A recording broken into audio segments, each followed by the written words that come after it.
Hello everybody and welcome to the Pure Liberal Challenge. This is a commentary on the war on Islam, but it's very long, so I have to break it up into two parts. The key to winning the war on Islam is tell the truth.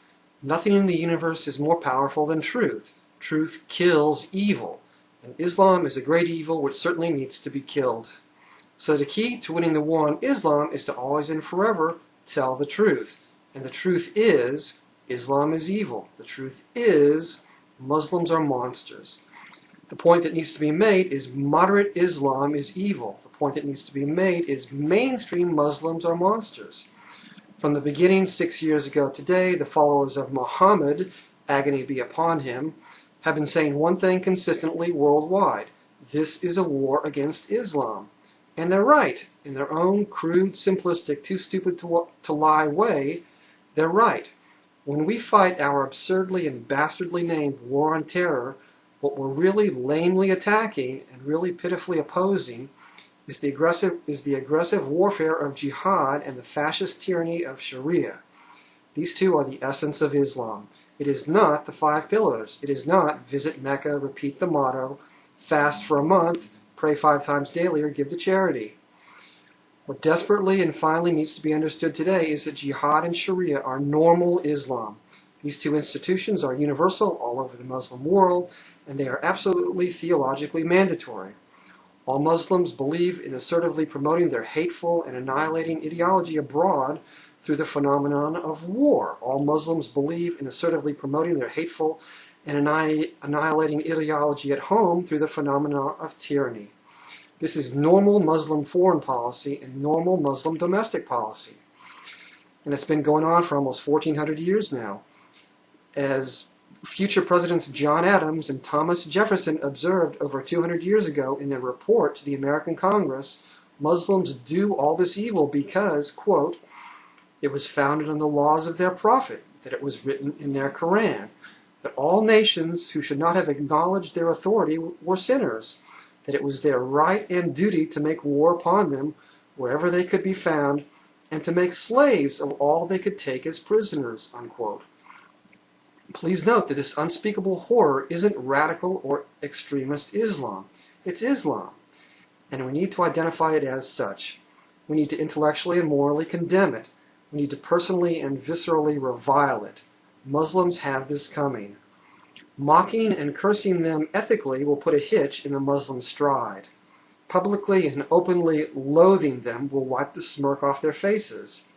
Intellectually and morally savaging the belief system of Islam, as this ugly, obscene philosophy so richly deserves, will cause the Muslims to question and doubt. Their confidence will drop and they'll lose heart. Calling a spade should have devastating consequences for the ideology of Islam. This is the power of truth. This is the power of correct moral judgment. The fact is, Islam is evil, Muslims are monsters, and the West needs to make overwhelming war upon both. Now, many in the West will say that they know quite a few Muslims personally, and they don't seem so bad.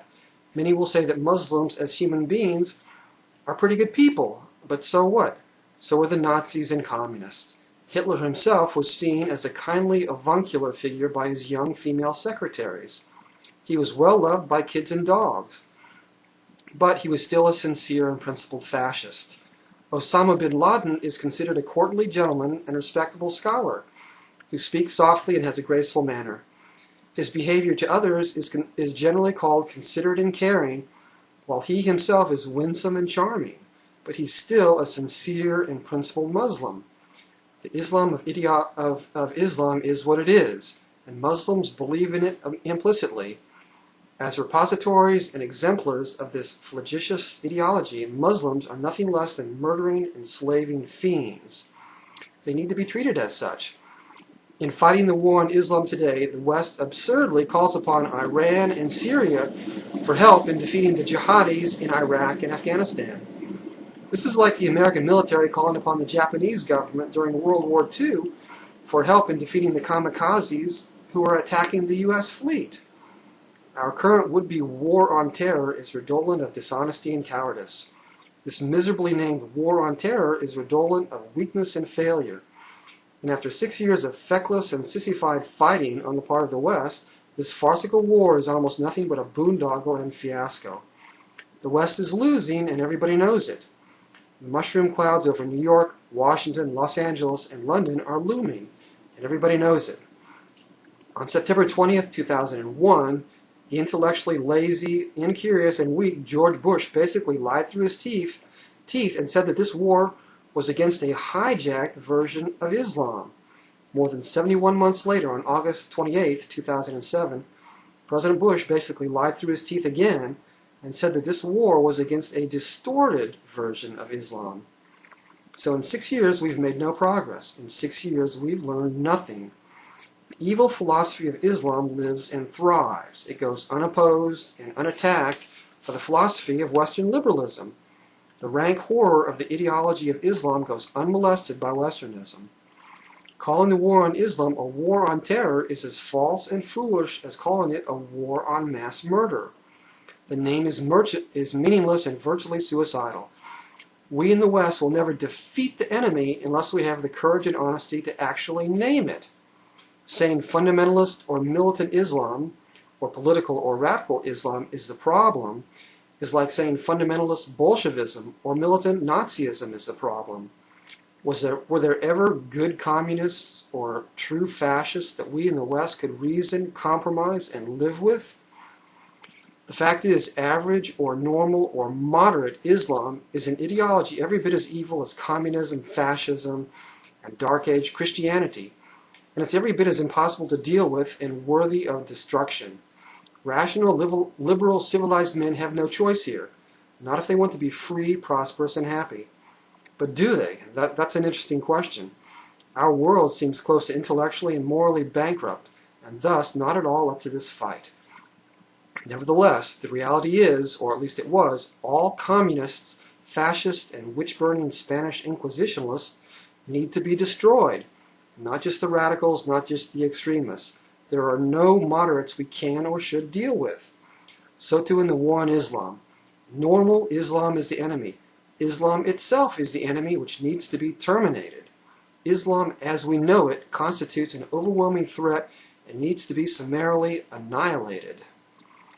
But as the semi-civilized, semi-free people of noble Western civilization battle against the barbaric, totalitarian, jihadist, and Shariaist Muslims, there are two giant intellectual problems for the confused, corrupt, compromised Western liberals. First, the religious West, led by the evil and wantonly illiberal conservatives, sees the religion and philosophy of Islam as basically no different and no worse than the religion and philosophy of Christianity, or Judaism, Mormonism, Hinduism, or Buddhism. But this traditional values gibberish is radically wrong and tragically self-destructive. Second, the multicultural West, led by the evil and wantonly illiberal progressives, sees the culture and lifestyle of the Muslims as basically no different and no worse than the culture and lifestyle of the West. But this multicultural values gibberish is radically wrong and tragically self-destructive. The truth is, this thought system, this group of people, are as intellectually and morally and even spiritually as black as anything that has ever existed in the history of the world.